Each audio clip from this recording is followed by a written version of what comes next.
ధర్మనగర్లోని Holi cross convent స్కూల్లో 70% హిందూ విద్యార్థులు ఉన్నా అక్కడ సరస్వతి పూజకు పర్మిషన్ ఇవ్వలేదు. అంటే మన పిల్లలు మన డబ్బుతో చదువుకుంటూ మన సంస్కృతిని పాటించకూడదా? ఇక గుజరాత్లోని సూరత్లో పూజా పందిరిలో అభ్యంతరకరమైన పాటలతో డ్యాన్సులు చేయించి పండుగ పవిత్రతను దెబ్బతీశారు.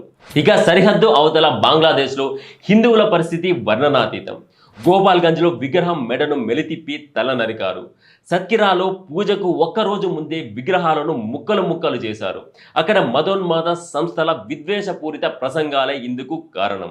తిరిగి మన దేశానికి వస్తే మధ్యప్రదేశ్లోని ఉజ్జయినిలో లవ్ జిహాద్ను అడ్డుకుంటున్నాడని, సరస్వతి పూజలో పాల్గొంటున్నాడని సోహెల్ ఠాగూర్ అనే బజరంగ్ దళ్ కార్యకర్తపై 15 మంది ముస్లిం మూకలు రాళ్లతో దాడి చేసి ప్రాణాపాయ స్థితికి తీసుకెళ్లారు.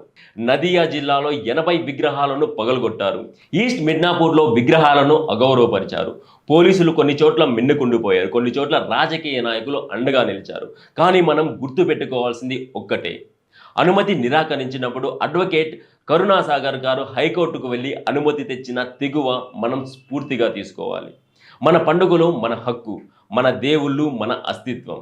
ఇకనైనా హిందూ సమాజం మేల్కోవాలి. లౌకికవాదం పేరుతో మీ ఇంటికి వస్తున్న మంటలను గుర్తించండి. కులాలకు అతీతంగా, పార్టీలకు అతీతంగా మనం ఏకం కాకపోతే రేపు మన ఇంట్లో పూజ చేసుకోవాలంటే కూడా ముస్లిం మూకల అనుమతి తీసుకోవాల్సి ఉంటుంది.